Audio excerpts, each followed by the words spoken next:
Assalamualaikum warahmatullahi wabarakatuh. Selamat siang para mahasiswa sekalian. Kita mulai dengan membahas tentang jamur. Jadi untuk pertemuan hari ini kita sedikit mengulas tentang jamur atau fungi yang merupakan salah satu makhluk hidup yang masuk ke dalam kelompok mikroorganisme. Nah, domain kita kenal pengelompokan dari domain eukarya itu adalah semua sel-sel yang masuk dalam kelompok eukarya menyimpan material genetik atau material-material dalam bentuk deoksiribonukleik asid yang ada di dalam masing-masing sel, yaitu dalam bentuk nukleusnya. Nah, kalau kita lihat dari pengelompokan, domain eukarya itu dibagi atas 4 kelompok besar. Pertama ada kelompok yang masuk kelompok tumbuh-tumbuhan tingkat tinggi yang disebut dikenal plantae. Kemudian ada kelompok jamur atau fungi. Sana ada jenis jamur dan kamir atau kapang. Yang ketiga ada kelompok eukaryanya Animalia. Animalia ini adalah kelompok hewan-hewan yang tingkat tinggi juga. Kemudian ada kelompok protista. Protista di sana masuk ada ganggang dan plankton-plankton yang hidup melayang-layang di permukaan air, baik di air laut maupun air darat. Nah, kita masuk ke kelompok yang kedua, yaitu kelompok eukarya yang dikenal dengan jamur atau kapang, ataupun disebut dengan fungi. Nah, apa yang kita ketahui dengan organisme eukarya satu ini, jamur ternyata hampir sama dengan bakteri. Nah, ada jamur kita temukan dia hanya memiliki satu sel saja, atau disebut dengan sel tunggal, atau juga banyak ditemukan jamur yang berbentuk kalau dibangun atas multiselular. Kemudian ciri yang paling mudah kita lihat jamur, dia tidak dibangun atau di dalam tubuhnya tidak dimiliki atau ditemukan adanya klorofil. Jadi mengapa dia masuk ke dalam mikroorganisme? Karena ada beberapa jenis jamur yang memang dia masuk kelompok mikroskopis. Ada juga jamur yang dengan menggunakan mata telanjang saja kita sudah bisa melihat berbagai jenis jamur yang ada pada hari ini. Nah, secara rinci, apa saja ciri-ciri yang membedakan jamur dengan mikroorganisme lainnya? Pertama, sel jamur memiliki dinding. Jadi ada pembungkus dari tubuh jamur itu yang kita kenal dengan wall-nya atau dindingnya yang disusun atas senyawa kitin. Yang kedua, memperoleh makanan dari organisme lain. Artinya apa? Artinya karena di dalam tubuh jamur ini tidak memiliki klorofil, maka dia bukan masuk kelompok autotrof yang bisa mengasimilasi zat-zat makanan yang ada di dalam tubuhnya. Artinya jamur sangat tergantung dari makhluk hidup lainnya, sehingga dia masuk kelompok heterotrof. Yang ketiga, umumnya jamur hidup sebagai saprofit. Jadi kebanyakan kita temukan jamur itu masuk kelompok saprofit. Tapi ada juga nantinya beberapa jenis jamur yang sifatnya parasit yang merugikan tumbuh-tumbuhan ataupun makhluk hidup lainnya. Kemudian ada juga yang memang saling menguntungkan atau yang disebut dengan simbiosis mutualisme. Kalau saprofit dia tumbuh pada tumbuh-tumbuhan yang sudah mati, artinya dia tidak mengganggu. Tetapi ketika dia tumbuh atau berkembang biak atau habitatnya ada pada tumbuh-tumbuhan yang masih hidup, maka dia bertindak sebagai parasit. Kemudian ada juga yang beberapa kelompok masuk kelompok mutualisme ataupun simbiosis. Dia saling menguntungkan. Kemudian bagaimana struktur jamur secara umum? Dari berbagai jenis jamur yang sudah kita temukan, ada 4 struktur umumnya. Pertama, biasanya jamur itu tersusun dari benang-benang yang panjang yang nantinya dihubungkan bersama dari ujung ke ujung. Itu yang disebut dengan hifa.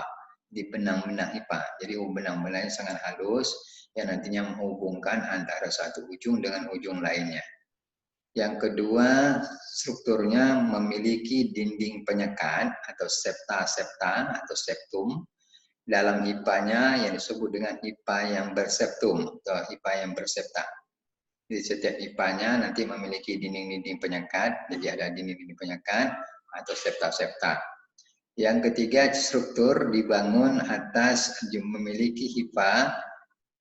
Ada juga ditemukan beberapa jenis jamur yang hipanya tidak bersepta, yang disebut dengan hipa senosit. Yang keempat, ukuran sel yang menyusun hipa-hipa itu berbeda dari satu jenis ke jenis lainnya. Dan panjang benangnya pun juga dapat sangat bervariasi. Jadi ada 4 struktur pembangun dari jamur yang intinya ini selalu ditemukan pada jenis-jenis jamur yang ada. Pertama tadi benang-benang dari sel jamur mengandung jamur itu dihubungkan oleh benang-benang yang sangat halus dari ujung ke ujung, itu yang disebut dengan hipa. Hipa itu ada yang bersekat atau bersepta, ada hipa yang senosit, ada hipa yang tidak bersepta. Kemudian ukurannya sangat bervariasi tergantung dari jenis jamurnya. Kemudian panjangnya juga bervariasi antara satu jenis dengan jenis lainnya. Ini kalau kita ingin lihat di gambar, ini struktur jamur. Jadi ada hipa. Jadi hipa inilah yang nantinya menghubungkan antara ujung ke ujung. Ya, kemudian ini ada septanya. Septa ini ada nukleus inti sel yang di dalamnya terkandung deoksiribonukleik asid. Nah ini hipanya. Hipa ini benang-benang halus. Ya. Inilah yang nantinya yang menghubungkan antara satu ujung ke ujung yang lainnya. Kemudian kita lihat sedikit mengenai pertumbuhan jamur. Apa saja kira-kira kondisi ataupun faktor lingkungan yang nantinya akan mempengaruhi pertumbuhan jamur? Pertama, jamur tumbuh paling optimal pada kondisi kelembaban yang tinggi. Makanya pada daerah-daerah yang lembab, itu kita temukan banyak sekali jamur. Kedua, persediaan bahan organik. Jadi dia memang sangat membutuhkan bahan-bahan organik, sehingga dia selalu bertindak sebagai saprofit. Dan oksigen yang dibutuhkan untuk pertumbuhan. Jadi pertama, kondisi yang memang sangat mempengaruhi pertumbuhan jamur itu, jamur membutuhkan kelembaban yang tinggi, kemudian persediaan bahan organik yang banyak pada habitatnya atau pada lokasi tertentu, kemudian oksigen yang diperlukannya itu untuk sangat dibutuhkan untuk pertumbuhan. Yang kedua, hidup dari bahan organik yang mati. Ini disebut dengan saprofit tadi. Jadi selalu bahan-bahan hidup, terutama pada tumbuh-tumbuhan yang mati, itu nanti akan tumbuh berbagai jenis jamur. Kemudian dia menggunakan bahan-bahan organik ini sebagai sumber nutriennya, atau sumber makanannya. Yang ketiga, kondisi yang mempengaruhinya adalah dari sisi temperatur. Jadi temperatur atau suhu optimal untuk pertumbuhan jamur itu sekitar pada suhu kamar yang normal.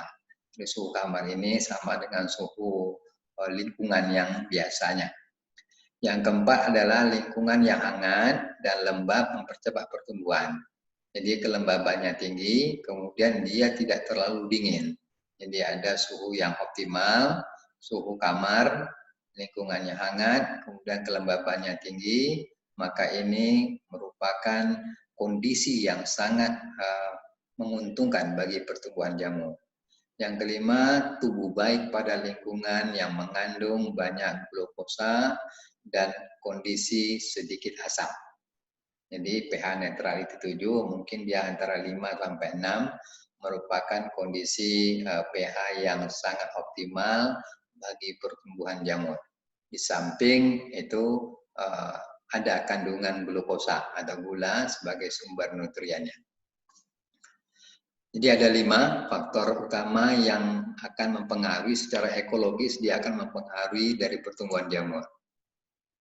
Kemudian kita lihat sedikit reproduksi jamur. Nah, bagaimana jamur itu melakukan proses perbanyakan dirinya? Nah, ternyata jamur menggunakan 2. Ada beberapa jenis yang menggunakan model ataupun tipe perkembangbiakan secara uniselular. Kemudian ada yang menggunakan multiselular.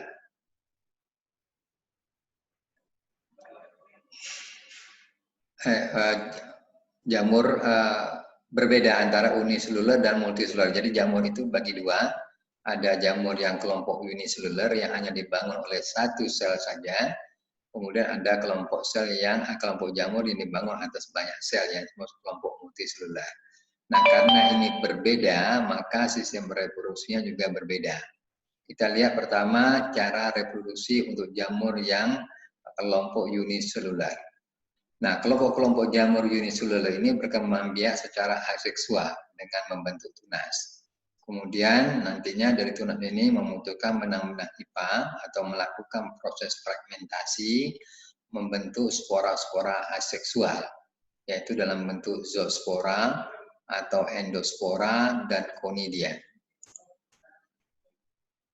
Zoospora atau spora kembara ini nantinya merupakan spora yang dapat bergerak di dalam air dengan bantuan flagel yang ada pada tubuhnya. Jamur penghasil zoospora biasanya hidup di lingkungan yang lembab dan berair. Kemudian endospora adalah spora yang dihasilkan oleh sel dan spora tetap tinggal. Yang dihasilkan oleh sel dan spora ini tetap tinggal di dalam sel tersebut hingga kondisi memungkinkan untuk tumbuh. Ini hampir mirip dengan kelompok bakteri yang memiliki kemampuan ada kodenya yang kita sebut dengan endospora. Kemudian cara reproduksi untuk jamur multiselular. Jamur multiselular atau jamur yang dibangun atas banyak sel itu berkembang biak secara seksual dengan membentuk spora askus. Jadi dia akan membentuk atau memproduksi spora askus. Seksual dengan cara peleburan antara inti jantannya dengan inti betina sehingga terbentuklah spora askus atau spora basidium. Spora askus atau disebut dengan ascospora ini tidak lain adalah spora yang dihasilkan melalui perkawinan oleh jamur Ascomycetes atau jamur Ascomycota. Spora yang dihasilkan dari perkawinan kelompok jamur Basidiomycetes atau Basidiomycota disebut dengan Basidiospora yang terdapat dalam basidium yang biasanya berjumlah 4 spora. Ini contohnya beberapa jenis jamur yang hidupnya menempel pada tumbuh-tumbuhan yang sudah mati. Saya kira itu untuk part yang pertama di sesi yang 13 ini.